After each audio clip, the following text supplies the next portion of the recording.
वन्देऽहं श्रीयुतापदकमलं श्रीगुरुं वैष्णवांश्च श्रीरूपं साग्रजातं त्रैगुणरघुनाथान्वितं तं सजीवं साद्वैतं सावधूतं परिजनसहितं कृष्णचैतन्यदेवं श्रीराधा कृष्णपादां सगणललिता श्रीविशाखान्वितांश्च नमो विष्णुपादाय कृष्णपृष्ठाय भूतले श्रीमते भक्तिवेदांता स्वामिनिति नामिने नमस्ते सरस्वती देवे गौरवाणी प्रचारिणे निर्विशेषण्यवादी पाश्चात्यदेशतारिणे नमो महावदन्याय कृष्ण प्रेम प्रदायते कृष्णाय कृष्ण चैतन्य नामने गौरतिसे नमः हे कृष्ण करुणा सिंधु दीनबंधो जगतपते गोपेश गोपिका कांता राधा कांता नमस्ते कांचन गौरांगी राधे वृंदावनेश्वरी विश्वानस्त देवी प्रणमामि हरिप्रिय पंचाकल्पतरुश्च कृपा सिंधुश्च पत्तानां पावने वैष्णव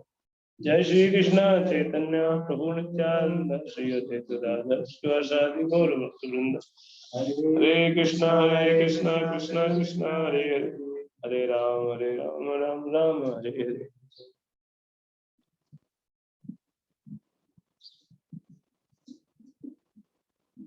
हरे कृष्ण। तो टोटल पार्टिसिपेंट मेरे समय 10 हुए हैं उधर। कौन कौन रह गया है? नरोत्तम प्रभु जी, गजेंद्रनाथ हरि प्रभु जी, अभिमन्यु अर्जुन प्रभु जी, 3 डिवोटी। मतलब नरोत्तम प्रभु, गजेंद्रनाथ हरि प्रभु क्या? अभिमन्यु अर्जुन प्रभु जी, मतलब अभिमन्यु अर्जुन प्रभु जी का तो जॉब है शायद, बाकी 2 डिवोटी ने हाँ कहा था कल, तो अभी नरोत्तम प्रभु क्यों नहीं आ रहे? क्या कह रहे? हाँ कहा था उन्होंने, कल मैंने पूछा था कॉल, तो उन्होंने यस कहा था, पर अभी कॉल नहीं उठा रहे। गजेंद्रनाथ हरि प्रभु भी नहीं आए ना? गजेंद्रनाथ हरि प्रभु, राघव कर्णा प्रभु पहुंच गए क्या ठिकाने पे? हाँ ये कब पहुंचे? अभी पहुंचा प्रभु जी, थोड़ा देर हुआ, आधा घंटा। अच्छा चलो। हाँ, पदम सुंदरपुर नहीं गए एग्जाम देने? फॉर्म नहीं भरा? हाँ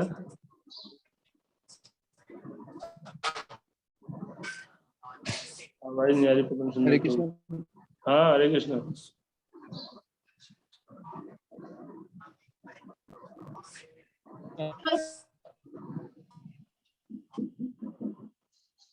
चलो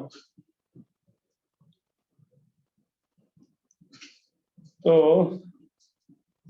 हम लोग किसी को पता है कि हमने क्या क्या टॉपिक डिस्कस कर लिए थे इस संबंध में?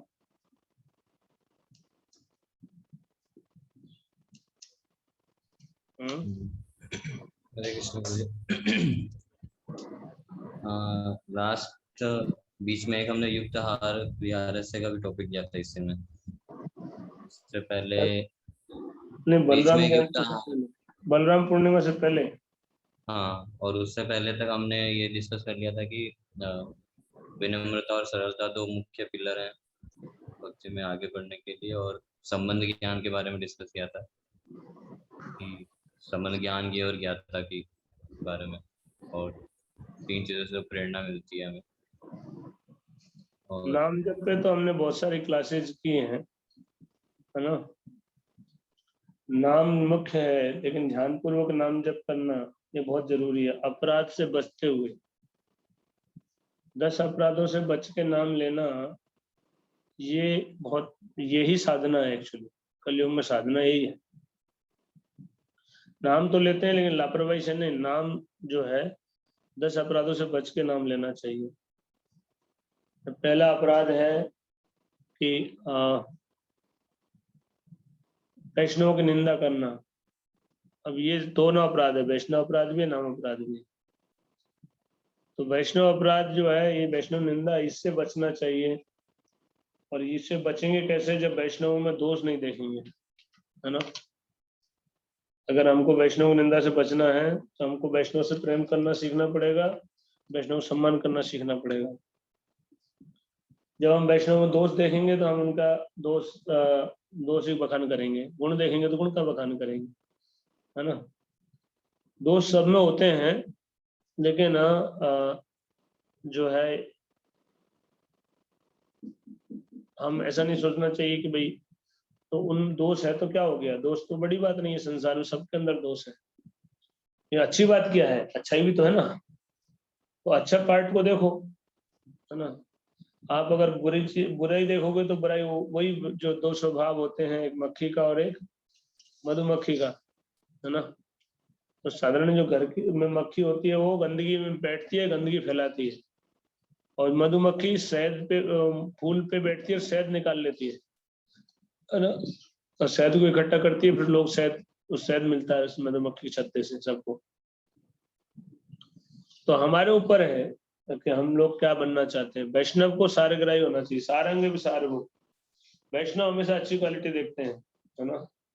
वैष्णव बुराई नहीं देखते, अच्छा गुण देखते हैं, है ना। और अच्छे गुण सब में होते हैं, वैष्णवों में तो निश्चित रूप से है, बहुत सारे अच्छे गुण होते हैं। हम सोचे कि नहीं वो आज ही शुद्ध भक्त बन जाए, तो तुम बन जाओ पहले, है ना। दूसरे को शुद्ध भक्त होना चाहिए, और हम तो ऐसे ही रहेंगे, है ना। तो शुद्ध भक्त में भी दोष नहीं होता, बाकी सभी भक्तों में होते हैं दोष, ये हमको मानना पड़ेगा।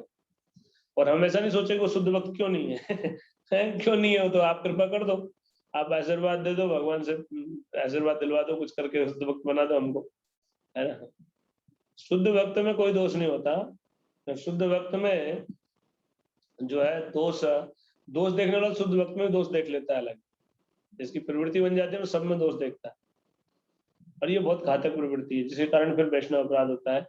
और वैष्णव अपराध जब करता है तो नाम का भी लाभ उसको नहीं मिलेगा, नाम अपराध भी हो जाता है। तो पहला अपराध से बचने के लिए हमको क्या करना है, वैष्णव गुण देखना चालू करो, और दोष है ये मानो, तो कोई बड़ी बात नहीं है, इग्नोर करो गुण दोष दिखाई देते हैं प्रभु जी, दिखाई देते हैं, क्या दिक्कत है तो दिखाई भी देंगे, और हो सकता है कि नहीं हो तब भी देख रहे हो आप, आपकी ऐसी कमी हो, लेकिन चाहे हो भी या नहीं हो डजेंट मैटर। तो उससे आपको क्या दिक्कत है, दोष है तो आप सुधार करो आप सीखो कि आप में वो दोष है कि नहीं है। आप देख रहे हैं तो एक बात तो पक्का है कि वो दोष उसमें है, ये हो भी सकता है नहीं भी हो सकता है, लेकिन आप में जरूर है। आप में अगर वो दोष नहीं होता तो आप देख नहीं सकते थे। मैं वापस दोहराऊंगा कि अगले आदमी में दोष हो भी सकता है भक्त में, और नहीं भी हो सकता, लेकिन आप देख रहे हो तो ये कंफर्म है कि आप में वो दोष जरूर है। और जब आप में वो दोष है तो दूसरे के बारे में चुगली करके क्या फायदा, जब आप में भी है तो क्या बड़ी बात है ना।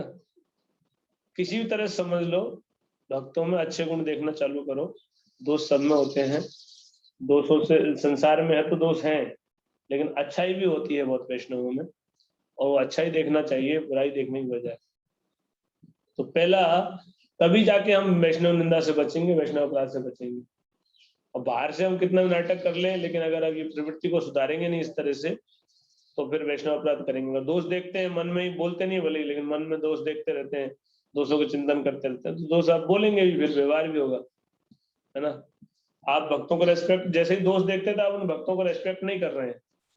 जब आप किसी भक्त में दोष देख रहे हैं इसका मतलब आप उनको डिसरेस्पेक्ट कर दिए ऑलरेडी, है ना। क्योंकि दोष देखने का मतलब आप ऑथोरिटी बन गए, आपने अपने को सुपीरियर मान लिया, तभी आप दोष देख रहे हैं ना। आप सुपीरियर मानते हैं उनसे तभी आप दोष देख रहे हैं, तो फिर आप उनका अनादर वहीं हो जाता है, तो आदर नहीं करते हैं आप, है ना। तो वैष्णव का आदर करना के लिए भी जरूरी है कि हम वैष्णव में दोष नहीं देखें, है ना। और तब जब आदर करेंगे, प्रेम करेंगे वैष्णव से, और दोष नहीं देखेंगे तो उनके अच्छे गुण देखेंगे तो अच्छाई बढ़ेगी, और फिर आप वैष्णव अपराध से बच सकते हैं। तो वैष्णव अपराध ये बहुत घातक है, और इससे बचने के लिए हमको चाहिए कि वैष्णव में दोष नहीं देखें। भगवान बोलते हैं कि मेरे भक्त में दोष हो तो भी उसको दोषी नहीं मानना चाहिए, है ना। ये अपने लिए लागू नहीं है, दूसरों के लिए है ना। भगवान ने जब बोला तो ये बात को दूसरों में देखना चाहिए।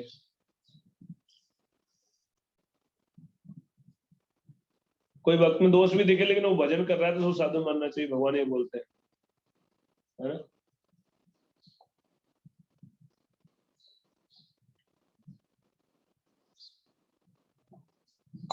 साधु रेव से मंतव्य है ना, तो मैं साधु मानता हूँ, मंतव्य मानता हूँ, है ना। एवं मतलब निश्चित रूप से भगवान बोलता है कि जो मेरे भजन में लगा है तो उसको मैं साधु मानता हूँ। तो आप कौन होते हैं उसको असाधु बोलने वाले? हाँ?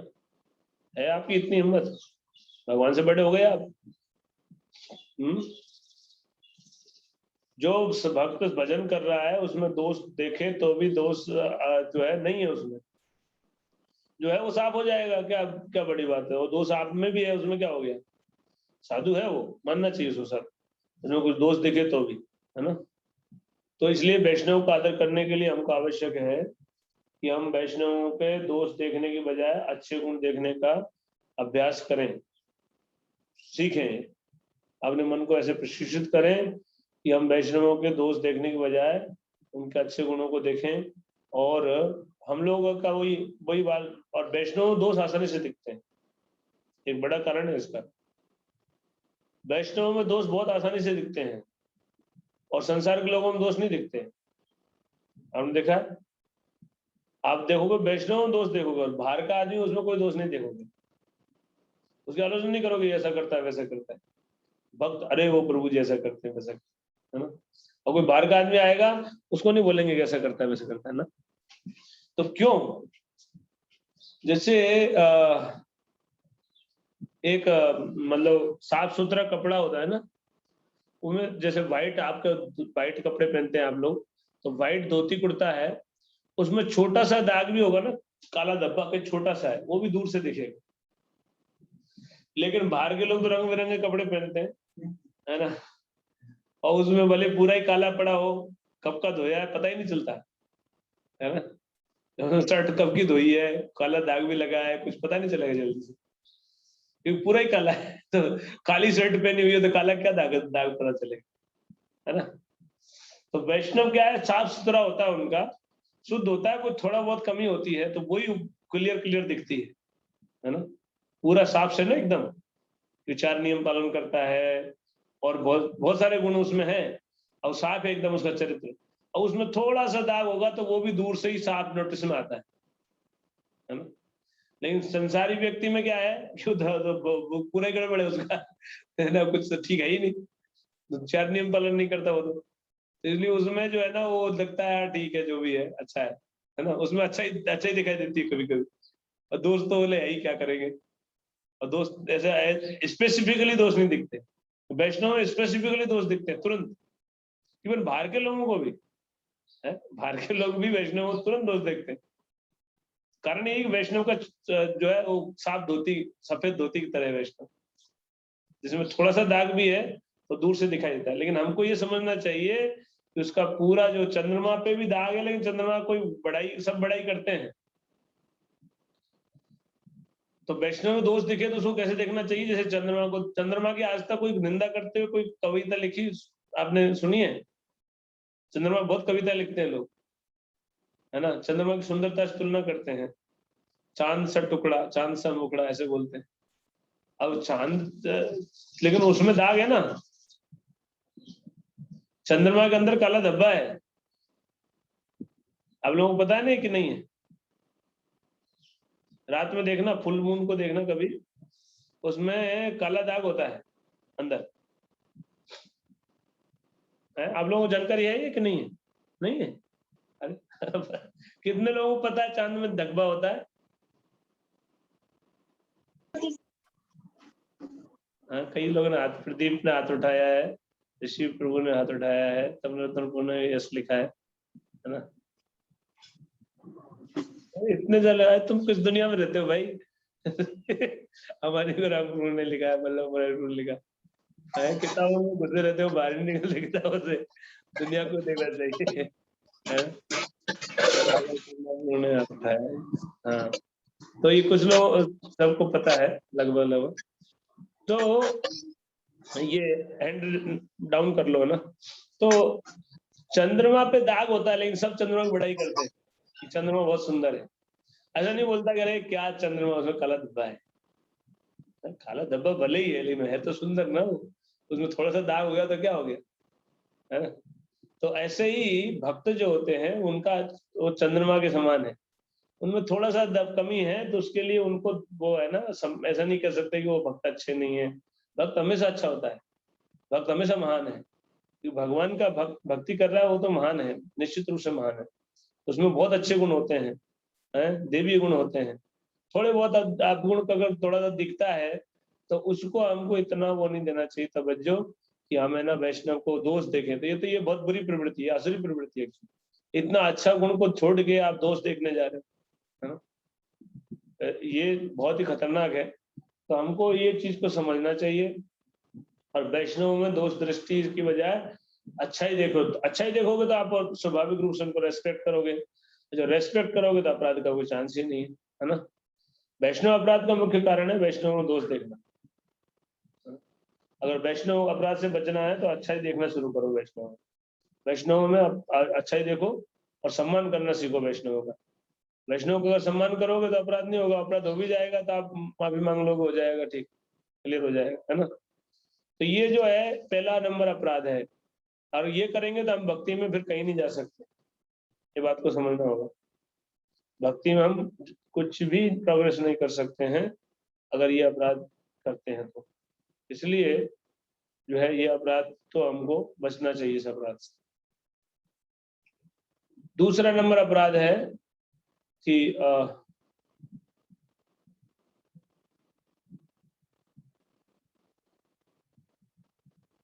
ये शिव ब्रह्मा आदि देवों के नाम को भगवान के समान अथवा स्वतंत्र समझना। तो ये आपकी समझ मेरे ख्याल से जो भक्ति में ठीक से क्लास सुनते हैं, कृपा जी ग्रंथ पढ़ते हैं, तो ये अपराध नहीं करते हैं। ये अपराध वो लोग करते हैं जो भक्ति मतलब ठीक से क्लास वगैरह नहीं सुने, भगवान के विषय में सुना नहीं है, पढ़ा नहीं है, तो उनसे ये अपराध होता है। वैष्णवों से ज्यादातर ये अपराध नहीं होता, लेकिन हमको समझना चाहिए कि जो भगवान की स्थिति इतनी ऊपर है कि देवी देवता उनके कहीं भी टिकते नहीं है। ये वास्तव में बहुत बड़ा अपराध होगा अगर उनको हम बराबर मानते हैं, है ना। देवी देवता कहाँ है, भगवान तो ऐसा है कि विराट रूप में सारे अंदर है। भगवान बोलते हैं एक अंश धार्यते जगत, पूरा भौतिक ब्रह्मांड, करोड़ों ब्रह्मांड है जो एक चौथाई हिस्से में है भगवान के, और हर ब्रह्मांड में खूब सारे देवी देवता है ना। हर ब्रह्मांड में एक ब्रह्मा है, एक शिव जी है ना। तो ऐसे करके अलग अलग कितने करोड़ों ब्रह्मांड, करोड़ों ब्रह्मा, करोड़ों शिव जी, करोड़ों इंद्र चंद्र, ये सब देव है।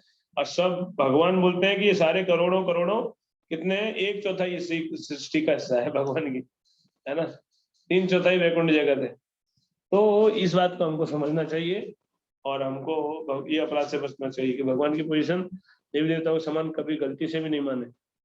भगवान कोई देवी देवता जैसे नहीं है, वो तो परम है, उनकी पोजीशन वो दिव्य है। और बड़े बड़े देव जो है शिव जी, जो है इंद्र चंद्र, ब्रह्मा जी, ये सब जो है भगवान की स्तुति करते हैं, भगवान की पूजा करते हैं। तीसरा नंबर अपराध जो है वो है गुरु को अवज्ञा करना अथवा उन्हें साधारण मनुष्य समझना। तो गुरु की अवज्ञा, और ये बहुत बड़ा अपराध है। गुरु और कृष्ण को, कृष्ण का प्रतिनिधि होने के नाते गुरु सामान्य व्यक्ति नहीं, कभी उनको सामान्य व्यक्ति नहीं समझना चाहिए। और गुरु की अवज्ञा करना भगवान की अवज्ञा है। अगर गुरु की अवज्ञा करेगा तो भगवान उसको रिजेक्ट कर देते हैं। यश प्रसादा भगवत प्रसादो, यश अप्रसादा न गति कुतोपि। अगर गुरु को अप्रसन्न कर दिया तो कोई गति नहीं हो सकती, है ना। तो गुरु की अवज्ञा कभी नहीं की जानी चाहिए और उनको साधारण मनुष्य भी नहीं मानना चाहिए। आप लोगों ने व्यास पूजा सेरेमनी सुना होगा ऑनलाइन, तो गुणगान सुना होगा महाराज का, इसको याद रखना चाहिए। महाराज जो है, गुरु महाराज, गुरु जो है भगवान के प्रतिनिधि होते हैं, और वो साधारण कैसे हो सकते हैं, उनको साधारण मानना ये महान अपराध है। और गुरु ऐसी लीलाएं भी कर रहे हैं, आपने सुना भी होगा, इनको याद रखना चाहिए। तो गुरु को जो है सम्मान, प्रेम, हृदय से सम्मान करना चाहिए, और गुरु की कभी भी अवज्ञा भी नहीं की जानी चाहिए। गुरु ने जो आदेश दिया उसको गंभीरता से लेना चाहिए। गुरु महाराज बोलते ध्यानपूर्वक जप करो, ध्यानपूर्वक जप करने का प्रयास करना चाहिए। जो जो आदेश, डेली ग्रंथ पढ़ने का आदेश है, डेली ग्रंथ पढ़ना चाहिए। 4 नियम पालन करने का, 4 नियम पालन कड़ाई से करना चाहिए। तो ये जो है गुरु के आदेशों का अवज्ञा नहीं होना चाहिए और गुरु को साधारण व्यक्ति नहीं मानना चाहिए। चौथा, वैदिक शास्त्रों तथा प्रमाणों को खंडन करना। जो वैदिक शास्त्र और वेदों में जो शास्त्र में जो बात दी हुई है उसको कल्पना मानना या उसको जो सही नहीं मानना, ये एक अपराध है। शास्त्र में जो भी लिखा है वो सत्य है ना, और सत्य को हमको स्वीकार करना चाहिए, समझना चाहिए। समझ में नहीं आता है समझना चाहिए, लेकिन ऐसा नहीं शास्त्र में जो लिखा है वो सत्य नहीं है। जिन्होंने सत्य को अनुभव किया है परंपरा के माध्यम से, उन लोगों से अगर आप जानकारी चाहेंगे तो वो बता भी सकते हैं कि कैसे सत्य। शास्त्र की बात पे अविश्वास कभी नहीं होना चाहिए। शास्त्र में जो लिखा है वो पूर्ण सत्य है, इस बात को हमको भरोसा होना चाहिए। और तो ये चौथे नंबर का अपराध से बचना चाहिए। 5वें नंबर का अपराध है नाम की महिमा को काल्पनिक समझना। नाम की बहुत महिमा शास्त्रों में गाई गई है, हमने चर्चा किया था, इसको काल्पनिक नहीं मानना चाहिए, एक अपराध है कि नहीं नाम से ऐसा नहीं होगा, ऐसा बात नहीं है। नाम से ऐसा होता है, हुआ है, तो भरोसा होना चाहिए। उसको काल्पनिक मानेंगे तो एक अपराध है। और जो है पांचवा हो गया छठा, नाम में अर्थवाद का आरोप। ये तो होता नहीं है क्योंकि आप जानते ही नहीं इसका मतलब क्या है। छठा अपराध क्या होता है ये जानते हैं आप लोग? पहले बताया होगा तो जानते होंगे। छठा अपराध समझ में नहीं आता है कि मेरे बहुत सालों तक समझ में नहीं आया था कि छठा अपराध क्या है। तो अपराध जो समझ में नहीं आया करेंगे क्या उसको। लेकिन छठा अपराध है कि नाम की गलत व्याख्या करना। नाम में अर्थवाद का आरोप मतलब नाम पे स्पेकुलेशन। जैसे ये करते हैं जो वो है मायावादी और निराकारवादी, भगवान के नामों को स्पेकुलेट करके प्रेजेंट करते हैं निराकार। तो ये नाम को स्पेकुलेशन नहीं करना चाहिए कि कृष्ण का मतलब कुछ सर्वा कर सके, है ना, भगवान का मतलब। लेकिन कोई उसको अर्थ निकालता है कृष्ण मतलब काला, है ना, काला काला मतलब अंधकार। ऐसे कई तरह के वो, अंधकार मतलब शून्य, निराकार, ऐसे करके व्याख्या करते हैं मायावादी, है ना। ये मायावादी का काम ये करते हैं, लेकिन भक्त तो ऐसा नहीं करते हैं। छठा अपराध होता नहीं भक्तों से।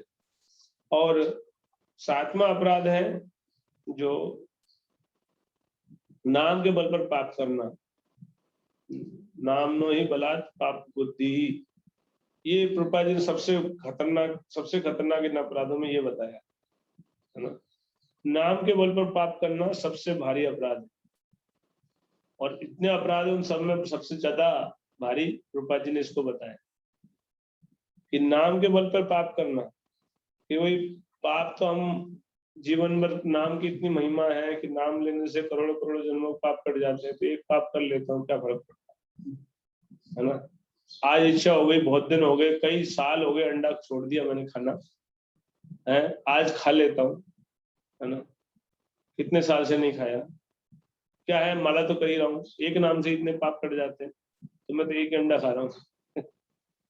या चाय पी लेता हूँ या लहसुन प्याज खा लेता हूँ। ये जो है नाम के बल पर पाप में आते हैं, और 4 नियम तोड़ते हैं नाम के बल पे। कोई भी पाप करते हैं नाम के बल पे, पाप करना ये सबसे बड़ा अपराध है, और ये कभी नहीं करना चाहिए, इसका भारी दंड है ना। फिर आपको छूट नहीं मिलेगी, भगवान की कृपा नहीं मिलेगी अगर आप ये वाला अपराध करते हैं तो ये नाम के बल पर पाप से बचना चाहिए। जैसा नहीं चलता है, कोई बात नहीं, कोई देख तो रहा नहीं है, और छोटा सा ही तो है, अब परिस्थिति भी ऐसी है, मैं क्या कर सकता हूँ, है ना। अब क्या भूखा मरूं क्या, खाने को है नहीं, है? और अभी तो कलयुग में कैसे बचूंगा, ऐसे चलता है तो। कोई लड़की है वो पीछे पड़ गई, अब क्या करूं प्रभु जी, पीछे पड़ गई, है ना। अब ऐसे संबंध बना लिए, क्या करूं, ऐसा नहीं होता ना। ये कम से कम ग्रोस रूप में तो फॉलो करना चाहिए मिनिमम, फिर सटल रूप में भी मन से भी फॉलो करना चाहिए 4 नियमों को। पहले जो है कम से कम स्थूल रूप में नहीं तोड़े, है ना, फिजिकली। तो 4 नियम जो है ये बहुत गंभीरता से इससे डरना चाहिए, बचना चाहिए, नहीं तो आपका आध्यात्मिक जीवन खत्म, आपका ये जीवन चला जाएगा, है ना। इसलिए गंभीरता, ये थोड़ा सा मन पे फिसल गए, आपका आध्यात्मिक जीवन बर्बाद कर देगी, रून हो जाएगा आपका आध्यात्मिक जीवन, है ना। गुरु को सब वचन दिया है आपने, है ना, जिन्होंने दीक्षा नहीं ली वो लेंगे, तो गुरु को वचन देते हैं तो जीवन भर उसको निभाना चाहिए, यही टेस्ट है, यही तपस्या है ना। ये तपस्या हमको करनी चाहिए, बिना तपस्या के कोई धर्म का पालन नहीं कर सकता। धर्म सत्य दया तपा शौचम, 4 चीजों पर टिका है, सत्य, दया, तपस्या और पवित्रता। तो पवित्रता मेंटेन करने के लिए, तपस्या करने के लिए ये जरूरी है, जो नियम है उनको पालन करना, स्पेशली जो गुरु ने आज्ञा दी है। और जो है पाप कर्म तो विशेष रूप से तो पाप कर्म तो नहीं करना चाहिए। क्या क्या पाप है आपको मालूम है? शराब पीना, नशा करना, चाय कॉफी तो चलता है गुरु जी, चलता नहीं है। आप सबसे बड़ा बात यह है कि आपने गुरु को वचन दिया, आप उसको तोड़ रहे हो, और जानबूझ के पाप करने का भारी दंड है। इसीलिए जो है हमको ये जो अपराध है इसे बचना चाहिए। और जो है 8वां अपराध है वो भी नाम जप कर्मकांड की तरह करना। नाम जप को कर्मकांड समझना, तो कर्मकांड है मतलब इंटरेस्ट नहीं लेना भगवान के नाम में, कोई रुचि नहीं है नाम में, बस जैसे तैसे माला घुमानी है। हम लोग ज्यादातर ये वाला अपराध भी करते हैं। हमको रुचि लेना चाहिए नाम जप में, नाम जप गंभीरता से करना चाहिए। जैसे कर्मकांड होता है तो जो करने वाला है उसको कोई रुचि नहीं होती, वो पंडित जी स्वाहा स्वाहा करते रहते हैं, उसको बोलते हैं स्वाहा, वो भी बोलता है स्वाहा, बस उसको मतलब नहीं क्या हो रहा है क्या नहीं हो रहा है ना। और कर्मकांड किए जाते हैं भौतिक उद्देश्य के लिए, पुत्र प्राप्ति के लिए, और कई तरह के होते हैं कर्मकांड की विधियां, ये भौतिक लाभ के लिए है। तो 2 चीजें, एक तो अन्यमनस्क भाव से जप करना, बिल्कुल इंटरेस्ट नहीं लेना, तो ये भी कर्मकांड की तरह हो जाएगा। दूसरा है कि है ना बोल ले तो रहे हैं लेकिन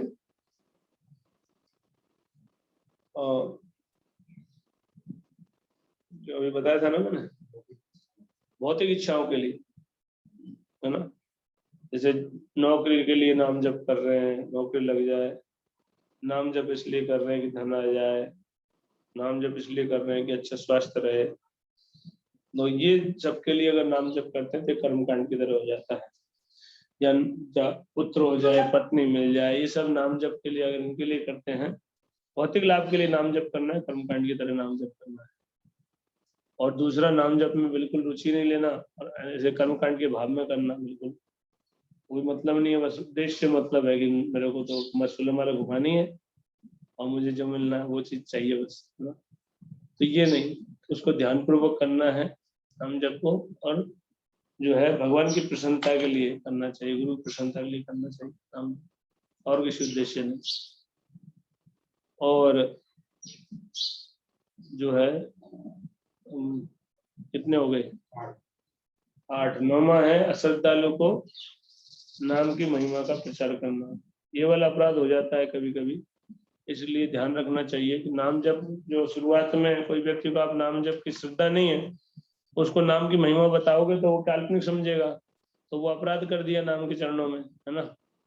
और हो सकता है वो तो उसको एटिकेट भी नहीं हो, वैष्णव अपराध भी कर दे, वो वैष्णव निंदा भी करेगा, देखो ये वैष्णव लोग हैं, बेवकूफ बना रहे लोगों को, ब्रेनवाश कर रहे हैं, ऐसे कई तरह से वो अपराध करता है। तो इसलिए वो भक्ति में और कम से कम अपराध नहीं कर रहा था पहले, आपके जाने से वो और अपराध करने लगा, तो भगवान से और दूर हो गया, उसका भक्ति आपने रोक दिया, एक्चुअली चांस ही खत्म कर दिया आपने, और इसके लिए आपको दोष लगेगा।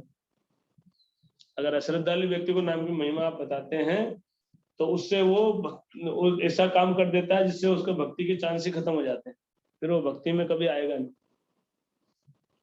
और उसके लिए जिम्मेदार है आपकी, आपने उसको जो है ये बताया, अश्रद्धालु को नाम की महिमा बताई, है ना। जैसे उदाहरण तौर पे आप मान लो 10वीं क्लास के बच्चे को 12वीं क्लास का एग्जाम दिलवाते हो, है ना, तो बेचारा भाग जाएगा, पढ़ाई छोड़ देगा, डिप्रेशन में आ जाएगा, उसके जिम्मेदार है जो कैसा करवाते हो, हाँ, अभी उसका लेवल 10वीं का है तो उसको 10वीं चीज बताओ, 10वीं का ही परीक्षा लो। ऐसा नहीं कि 10वीं का पढ़ाई किया और 12वीं का परीक्षा दिलवा लो। तो ऐसे ही नए नए लोग जो होते हैं जिनमें भगवान नाम में अनुराग नहीं है, भगवान नाम के प्रति रुचि विकसित नहीं हुई है, भगवान नाम की महिमा उनको नहीं बतानी चाहिए। हाँ, तो ये बड़ा महत्वपूर्ण बात है। हाँ, भगवान की सेवा में हम लोग करें, हम नाम करना चाहिए। हम तो जानते हैं महिमा क्या है, हमको नाम कीर्तन हमेशा करते हैं, हर टाइम पे नाम कीर्तन करते हैं, तो वो करने में कोई बुराई नहीं है। महिमा नहीं बतानी है, उसको यही बोला जा सकता है कि नाम जप करो, लेकिन ये बता के कि भाई इस कलयुग का धर्म यही है ना, और नाम की महिमा नहीं बतानी। बस नाम से क्या लाभ होगा ये नहीं बता के उसको बोलो कि कलयुग का धर्म यही बताया है, सभी प्रभुपाद जी ने बताया है, संतों ने बताया, हमको करना चाहिए हमारे कल्याण के लिए, है ना। तो ये बताया जा सकता है। और दूसरा फिलॉसफी बता सकते हैं कई तरह से, लेकिन नाम की महिमा नहीं बतानी चाहिए। नाम की महिमा में आता है नाम, नाम है कौन, भगवान से अलग नहीं है, भगवान ने साक्षात, और कलयुग में भगवान नाम के रूप में अवतरित हुए हैं, और कल जो है नाम ही से भिन्न है, भगवान के समान ही शक्तिशाली है नाम। ये सब नाम की महिमा में आते हैं। नाम का नाम जो लेगा किसी भी संकट हो उसमें निकल जाता है। भागवत में कितनी जगह नाम की महिमा गाई गई है, तो इसमें जो मुख्य बड़ी महिमा है वो नाम की नहीं गानी चाहिए। अश्रद्धा वाले व्यक्ति को नाम की महिमा नहीं बतानी चाहिए। और अंतिम जो है वो है ध्यान, सॉरी, उससे पहले क्या, भौतिक विषय आसक्ति बनाए रखना। नाम जप करते हुए भौतिक भोग की आसक्ति बनाए रखना, तो हमको साथ में डिटैचमेंट भी डेवलप करना चाहिए। चेतन महाप्रभु का जो वो भक्ति आंदोलन है वो क्या है, वैराग्य विद्या निज भक्ति योग, है ना। इस संसार में खपे रह के, और दोनों हाथों में लड्डू नहीं मिल सकते ना, भौतिक भोग भी कर लें, भौतिक एंजॉयमेंट करें, भौतिक तो दुख ही है, और आध्यात्मिक, लेकिन उसको उसमें ज्यादा रचेंगे पचेंगे तो फिर भगवान में रुचि नहीं रहेगी, भगवान नाम में रुचि नहीं रहेगी। तो भौतिक भोग की कामना को त्यागना चाहिए, और हमको समझना चाहिए कि इससे मेरा कल्याण नहीं होगा, इसलिए इसको त्यागना चाहिए, भौतिक इच्छा, भौतिक भोग की वासनाओं को, और उनको सहन करना चाहिए। पहले धीरे धीरे भक्ति के माध्यम से शुद्ध हो जाएंगे तो फिर परेशान नहीं करेगी, लेकिन जब तक भक्ति से पूरी तरह शुद्ध नहीं हुए हैं तब तक ये संघर्ष रहेगा, बहुत लंबे समय तक रहेगा। तो ये जो है 10वें नंबर का अपराध है। और 10वें नंबर का दूसरा पार्ट है ध्यान पूर्वक जप नहीं करना, और भक्ति ठाकुर महाराज कहते हैं कि ये सबसे बड़ा अपराध है। चरणों में सबसे बड़ा अपराध क्या है, ध्यान पूर्वक जप नहीं करना। ये सॉरी मैम, सबसे बड़ा अपराध तो वो है, नहीं, भक्ति ठाकुर महाराज बोलते हैं कि ये एक रूट है, बड़ा नहीं, ये रूट है। सबसे बड़ा अपराध सातवां अपराध बताया, लेकिन ये रूट है, सभी अपराधों का जड़ है। ध्यानपूर्वक जप नहीं करने के कारण ही अपराध होते हैं। ध्यानपूर्वक जप अगर हम करेंगे तो हमारी चेतना उन्नत रहेगी, तो फिर हमसे अपराध नहीं होंगे और उत्तरोत्तर आगे बढ़ते जाएंगे हम, है ना। क्योंकि नाम जप से ही ज्ञान प्राप्त होता है, नाम जप से ही शुद्धिकरण होता है चेतना का। तो जब नाम जप ठीक से करते हैं तो हमको चेतना में जो है उच्च रहती है, तो उस अवस्था में हमसे अपराध नहीं होते हैं, और भगवान के नाम की महिमा हमको समझ में आती है। तो कर्मकांड की तरह भी नाम जप नहीं करेंगे, हमारी गंभीर सिंसियरिटी बढ़ती है। तो ये सब चीजें होती है अपने आप ध्यानपूर्वक जप करने से। इसलिए हमारे गुरु महाराज हमेशा ही बोलते हैं ध्यानपूर्वक जप करो, ध्यानपूर्वक जप करो। हमको ध्यानपूर्वक जप करने के लिए बहुत प्रयास करना चाहिए। और नाम जप जो है, प्रभुपाद जी से बोला कि 99% प्रगति नाम जप पर निर्भर करती है, लेकिन अगर आप अपराध की भावना में ले लिए तो फिर नाम का कोई 0% लाभ मिलेगा, आपको कोई लाभ ही नहीं मिलेगा। तो प्रोसेस केवल बाहर से करने से नहीं है, जैसे करना जरूरी। तो इसलिए ये जो पद्धति है इसको गंभीरता से आप पालन करें, और ये 10 नाम अपराध से बचते हुए भगवान नाम लें, तब जाके हमारा कल्याण होगा। और अपराध रहित नाम लेने से ही हम संसार के बंधन से, कलमश से मुक्त होंगे।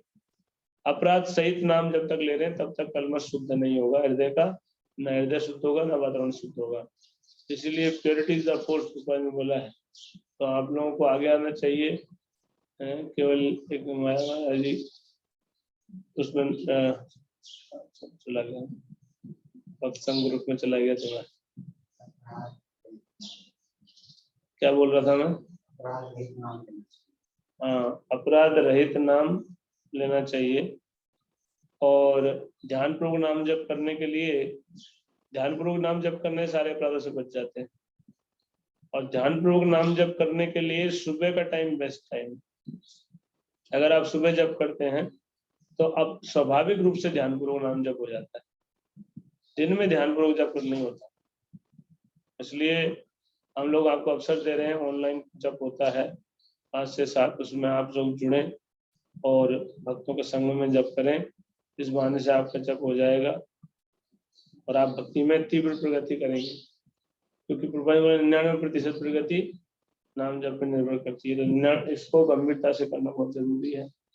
तो ये मुख्य बात है जिसको रिपीट करते रहेंगे हम बार बार, पहले भी रिपीट करते आए हैं। तो ये repetition is necessary to drive the point home, Prabhupada ji बोलते थे, है ना। हम शरीर नहीं है, आत्मा है, इसलिए डिटैचमेंट कैसे होगा? भोगों से डिटैचमेंट होगा ज्ञान के द्वारा, जब समझेंगे। वैराग्य, ज्ञान और वैराग्य एक साथ आते हैं। कोई चीज को समझ हो जाती है कि अच्छी नहीं है, तब हम उससे दूर होते हैं। जब तक हमको लगता है कि ये ठीक अच्छा लगता है और पता नहीं है उसकी बुराई, तब तो उससे दूर क्यों होंगे, है ना। हमको समझना है कि आत्मकल्याण, हम आत्मा है हम, और हमको शरीर बंधन से निकलना है, जन्म मरण के चक्कर से छूटना है। इसके लिए हमको जो है ये भोग की वासना को थोड़ा वश में करने का प्रयास करना चाहिए, अभ्यास करना चाहिए, और धीरे धीरे ग्रेजुअली नाम जप के सहारे से ऊपर उठना चाहिए। तो कोई प्रश्न है तो पूछ सकते हैं। हरे कृष्णा कृष्ण कृष्ण हरे हरे, हरे राम राम राम। क्या टाइम क्या हुआ? हाँ, तो कोई प्रश्न है किसी का?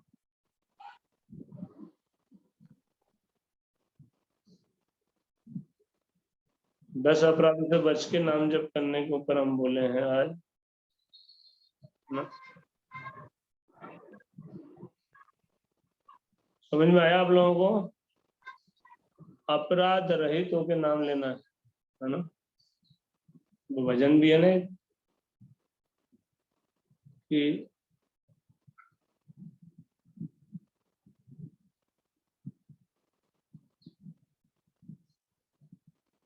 लिखे अपराध रहित नाम जप करना चाहिए, यही बात है, तभी जाकर काम बनेगा। और ये 10 अपराधों से हमको बचना चाहिए, इसके ऐसे जप करना चाहिए, तो निश्चित रूप से आपका हृदय शुद्ध होगा। इतना कठिन नहीं है ये, अगर अभ्यास करें तो इसमें से कई अपराध तो हमसे ऐसे ही अपने आप नहीं होते। 2-4 अपराध है जिनमें सतर्कता की आवश्यकता है, और उनको अगर सतर्कता से बच जाए उनसे और नाम लेंगे तो निश्चित रूप से वो अपराध भी नहीं होंगे फिर। और सबसे मुख्य है ध्यानपूर्वक नाम जप करना। ध्यानपूर्वक नाम जप करना, सुबह जप करो आप, और दिन में करोगे ध्यानपूर्वक नहीं होगा। और सुबह भी करो, ध्यानपूर्वक करने का प्रयास करो, अभ्यास करो। इस तरह से हम इस संसार के बंधन से थोड़ा ऊपर उठेंगे। ठीक है, और कोई प्रश्न है किसी को? कोई आपका पूछो। जैसे क्या करना है, यहाँ पर गुरु है, वो दीक्षा गुरु। दीक्षा गुरु शिक्षा गुरु का समान स्तर बताया गया शास्त्रों में, और दीक्षा गुरु की विवज्ञा नहीं होनी चाहिए, शिक्षा गुरु की नहीं होनी चाहिए। दीक्षा गुरु शिक्षा गुरु की है ना, जो हमको आगे ले जा रहे हैं भक्ति में, वही गुरु है। उनको हमको अवज्ञा नहीं करना चाहिए, नहीं तो भक्ति में फिर प्रगति नहीं होगी। ठीक है, इसमें यह है कि अवज्ञा करने की बजाय आप अपनी असमर्थता जाहिर करते हैं, वो अलग चीज है। अवज्ञा नहीं करनी चाहिए। ऐसा नहीं कर नहीं पा रहे फिर भी आप बता भी नहीं रहे और कर भी नहीं रहे, कर नहीं पा रहे, ऐसा नहीं। उनको बताओ कि मैं ऐसी स्थिति है मेरी, है ना, समझ रहे ना। मना भी मत करो, बताओ स्थिति क्या है, क्यों नहीं कर पा रहे आप, है ना। और गुरु जो दीक्षा गुरु है वो तो उच्च स्तर पे शुद्ध भक्त हैं, वो ऐसा कोई आदेश नहीं देंगे जो आप कर नहीं पाओ। लेकिन बाकी जो है वो इतने मैच्योर हम होते नहीं है, कोई भी जो गाइड करते हैं कि वो समझ सके, इतना उन्नत स्थिति नहीं होती। तो उनकी स्थिति में कई बार प्रैक्टिकल सिचुएशन बन जाती है कि आपको बोला जा रहा है ये करो और आप नहीं कर पाते, तो उस स्थिति में अपराध नहीं लगेगा अगर आप उनको बताएंगे कि क्यों नहीं कर पा रहे, क्या स्थिति है। फिर भी वो बोले नहीं ऐसे ऐसे कर सकते हो तो फिर करो। मतलब आप हमको आज्ञा का पालन करना चाहिए, अड़चन आए तो बता देना चाहिए। तो फिर बोलते हैं ठीक है छोड़ दो, तो छोड़ दो, तो अपराध नहीं लगेगा। लेकिन बोला और फिर किया भी नहीं और बताया भी नहीं तो फिर अपराध लगेगा। ठीक है, तो अपने उत्तम प्रभु कुछ पूछ रहे थे क्या? हरे कृष्ण प्रभु। हाँ बल्लभ महाराज बोलो। ये दूसरा नाम अपराध है कि शिव ब्रह्मा आदि देवों को भगवान के समान अथवा उनसे स्वतंत्र समझना। तो हम शिव भक्ति को प्रमोट नहीं करते। तो कई बार कभी कभी ऐसा लगता है कि हम कहीं शिव द्रोही तो नहीं हो गए। शिवद्रोही नहीं है, शिवद्रोही जो होता है उसको भगवान कभी पसंद नहीं करते। शिव को जो है वो भगवान के भक्त हैं सबसे बड़े, तो भक्तों से तो हम प्रेम करते हैं और भक्तों का सम्मान करते हैं, लेकिन भक्ति केवल भगवान की करते हैं, है ना। पूजा और भक्ति जो है केवल भगवान को। कई कई जगह पूजा भी होती है, जैसे हमारे आप गए होंगे राजापुर जगन्नाथ मंदिर में शिव जी का विग्रह है, उसकी पूजा करते हैं। लेकिन ऐसा नहीं कि शिवद्रोही नहीं है, वैष्णव कभी शिवद्रोही नहीं हो सकता। हम तो शिव जी का आदर्श है हमारे लिए, है ना। शिव जी की स्थिति को वैष्णव जानते हैं, नहीं जानते हैं तो जानना चाहिए। शिव जी तो सबसे महान है, वैष्णव के लीडर है ना। और इतने विरक्त रहते हैं, सारी दुनिया उनकी है लेकिन विरक्त रहते हैं, उनके आचरण से सिखाते हैं। इतने दयालु हैं कि जो भूत प्रेतों को जिनका कोई कल्याण नहीं करता उनको कल्याण के लिए लगे शिव जी उनका जिम्मा लेते हैं, है ना। तो शिव जी परम वैष्णव हैं और उनके आदर्श पथ चिन्हों का हमको चलना चाहिए और उनको प्रणाम करना चाहिए, उनसे आशीर्वाद मांगना चाहिए, है ना? लेकिन शिव जी की पूजा करने को मना करते हैं। तो शिवद्रोही नहीं है, शिवद्रोही तो कैसे हो सकते हैं? शिवद्रोही पूजा करने से ही तो थोड़े ना होता है। द्रोही नहीं है, हम हृदय से सम्मान करते हैं शिव जी। ठीक है, और कोई?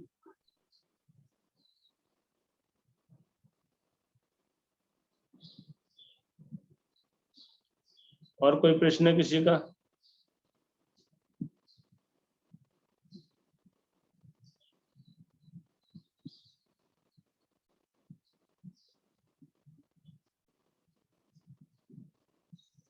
ठीक है, हरे कृष्णा। प्रभुपाद की जय। जय। अगली बार का टॉपिक रहेगा कि दुखों को कैसे देखें जब संकट आते हैं, कष्ट, तो how to deal with misery. जीवन में जो संघर्ष में जो कष्ट आते हैं तो कैसे उसको डील करें कृष्ण भावनामृत में रहते हुए, है ना। इसको एक अच्छा टॉपिक बना सकते हैं, तो ये रहेगा how to deal with misery in Krishna consciousness, like that something. ठीक है ना। ओके, हरे कृष्ण। प्रभुपाद की जय। अगली बार सुनिए, एक और सूचना है। अगली बार जो संडे को यहाँ महाराज रहेंगे, प्रबोधन सरस्वती महाराज, 10, 11, 12 को महाराज आ रहे हैं और गुरु महाराज आ रहे हैं 10 और 11 को जयपुर में। तो जो भी संगत जहाँ भी जयपुर जो खासकर राजस्थान में जो भक्त हैं वो संगति का लाभ उठाना चाहिए। इधर वो जयपुर पहुंच जाए महाराज के एसोसिएशन के लिए, लेकिन वहाँ व्यवस्था नहीं उनके पास, मंदिर में रुकने की कोई व्यवस्था नहीं होगी। कोविड की वजह से नहीं है, उनका सिस्टम ही ऐसा है जो भी है। तो आप लोगों को बाहर रुकना पड़ेगा अगर जयपुर आप जाते हैं। और यहाँ राधाष्टमी मनाने आप आ सकते हैं। 10, 11, 12 को महाराज कथा कर रहे हैं प्रबोधन सरस्वती महाराज, और 13 का एक दिन का गैप रहेगा और 14 को फिर राधाष्टमी है। तो आप जो है सुविधा अनुसार अगर आना चाहें तो बहुत सुंदर सेवा, सुंदर सब कुछ होगा, श्रृंगार। राधाष्टमी को हम भगवान को फ्लावर ड्रेस पहनाते हैं, बड़ी सुंदर ड्रेस होती है। तो आप लोग आए तो अच्छा रहेगा, राधा रानी की कृपा प्राप्त करें। तो जो लोग आ सकते हैं हमको लाभ उठाना चाहिए, 1 दिन 2 दिन 3 दिन जितना भी हो कथा के लिए। प्रबोधन सरस्वती महाराज पहली बार आ रहे हैं जोधपुर कथा के लिए, तो आप लोग आए तो बहुत अच्छा रहेगा। महाराज बहुत सुंदर कथा करते हैं, राधा रानी के ऊपर चर्चा करेंगे। तो ये आपका आमंत्रण है। हरे कृष्णा कृष्ण कृष्ण हरे हरे, हरे राम राम राम हरे। सगल गुरु श्रील प्रभुपाद की जय। गौर प्रेमानंदे हरि हरि।